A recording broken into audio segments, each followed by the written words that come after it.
주세요. 우리 감사실장님, 네, 지난해 9월 그 가짜뉴스 심의센터가 설립됐죠? 예. 네. 저희 확인해 보니까 그 9월 21일에 그 보도 자료를 냈고, 그리고 인사 발령이 바로 9월 22일 다음 날 났어요. 기억하십니까?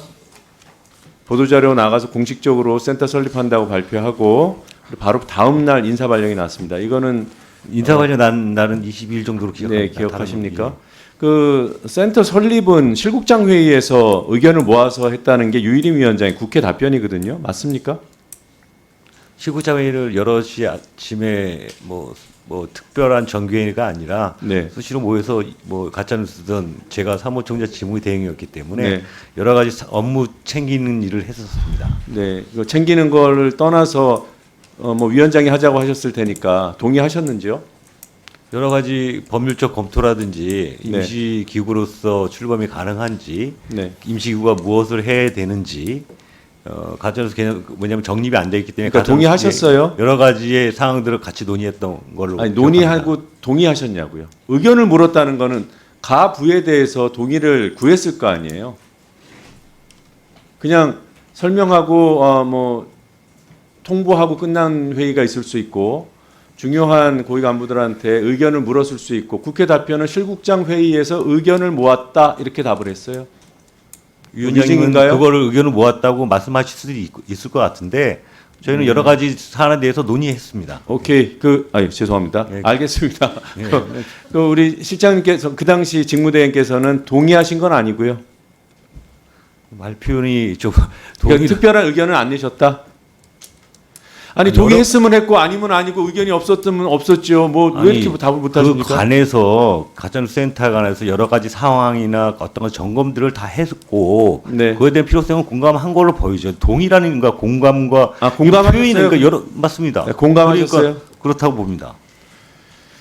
인사는 누가 짰습니까? 인사 관련해서는 말씀드릴 수 없습니다.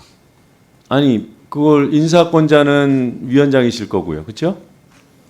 25일 22일자 인사. 최종적으로는 위원장님이 권한이시죠. 네, 기본안은 그 대행께서 짰다는 그런 의견들이 있어서 여쭤보는 거예요.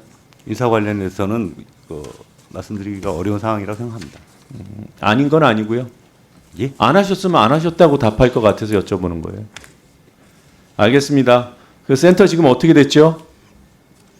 임시기구와 그 역할을 다 마무리하고 역할을 마무리했습니까? 예, 역할을 못했습니까? 역할을 마무리했습니까? 역할을 역할을 못했습니까? 마무리했다고 저는 생각합니다. 어떤 역할을 했습니까?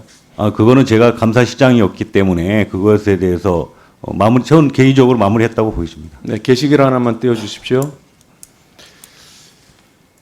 지난해 9월 22일자 인사 발령을 통해서 가짜뉴스 심의센터에 발령받았던 직원이 1년 만에 자신의 심정을 토로한 글입니다. 저 노란 글자 하나만 보십시오. 그 문장만. 하루하루가 가히 지옥이었습니다. 이런 직원들 입장 공감이 되시나요? 아까 공감이라는 표현을 쓰셨는데 남대로 개인적 사정이 있었으리라고도 생각합니다. 네, 본인 책임은 없고요. 미안한 마음은 안 듭니까? 저는 법과 규정에 따라서 가짜뉴스를 네. 검토했던 네, 사항을 알겠습니다. 기억하고 있습니다. 법과 규정에 관한 말씀드릴게요. 사적 이해관계가 있으면은 업무에서 빠지는 게 맞죠? 감사실장이시니까 잘 아실 거 아니에요. 말씀하시면 네. 제가 대답하겠습니다. 맞냐고 여쭤봤습니다. 사적 이용을 명확하다면은 네, 이해관계가 있는 사람은 빠지는 게 맞죠? 법 이전의 상식이고 규칙 이전의 상식이에요. 지난해 그 유일임 위원장의 청부민원 의혹 내부에서 보고서까지 작성된 그 사안을 그 당시에 모르셨어요, 그렇죠? 감사실장으로서의 업무 혜택이라고 주장할 만합니다. 그리고 유일임 위원장을 지금 조사하는 일을 하고 있는 거예요. 맞습니다. 유일임 위원장하고 가깝다고 평가됩니다. 사무총장 대행을 하시고 감사실장 역할을 하시고 직원들 편에 섰다기보다는 위원장 편에 섰다고 볼만합니다. 그렇지 않아요? 저는 법과 규정에 따라서 네. 성실하게 운영할 겁니다. 그 기피 신청 들어왔죠? 이제 들어왔습니다. 네. 본인이 배척했습니까? 아니면은 결재를 받았습니까? 이해충돌 관련해서 이 모든 정결권장 사무총장님이 네, 사무총장님께 여쭤볼게요. 이 문서죠? 사적 이해관계자의 신고 등에 대한 조치 결과 통보서. 예, 제가 전결했습니다. 네, 어떤 사유로 이해관계가 없다고 판단하셨습니까?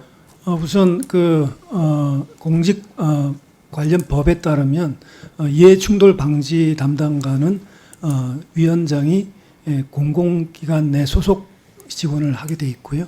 거기에 따라서 저희들 규정도 감사실장을 하게 돼 있습니다. 감사실장을 하게 돼 있는 것은 평상시에 그렇고 네. 감사실장이 사적 이해관계가 있을 수 있다는 내부에 문제제기가 있으면은 판단 근거가 있어야지 원래 감사실장이 하는 일입니다. 이게 답이 됩니까? 사적 이해관계가 있는지 없는지 여부에 대한 입증이 되지 않습니다.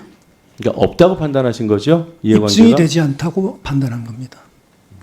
그리고 25조 2항에 따르면 그 해당 사람이 그러니까 사적 기관장이다. 이해관계가 없다고 판단했다. 이게 이제 공식적인 판단이라는 거잖아요. 네. 그렇게 네, 판단했습니다. 그 판단에 당당하신 거고요. 그렇게 네, 판단했습니다. 마치겠습니다.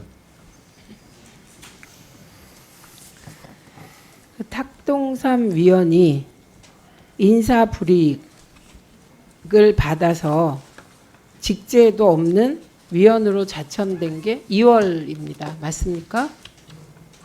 저한테 물으신 건가요? 아니요. 올해 안 묻습니다.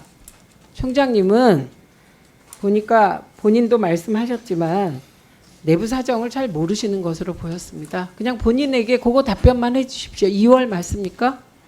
위원으로 자천된 것이. 네, 2월 인사 맞습니다. 예, 권익위 총괄과장 김정대 총괄과장께 말씀드립니다. 우리가 PPT로 계속 봤던 박홍상 과장이 전 과장이 얘기했던 이미 징계를 당하거나 불이익이 발생하거나 그때 무엇인가를 할 수 없다는 얘기가 지금 구체적으로 당하고 있는 거예요. 정말 저거는 약삭 빠르고 야삽한 징계입니다. 징계. 징계를 저런 식으로 변형되게 한 거라고 저희는 봅니다. 그러니까 저희도 계속 공익 제보자가 방심위 내에서 그리고 경찰에 의해서 어떤 불이익을 당하는지 지켜보겠습니다. 이건 저희보다 권익위가 더 꼼꼼하고 세심하게 살펴야 한다는 점 말씀드립니다. 네, 그렇게 하겠습니다.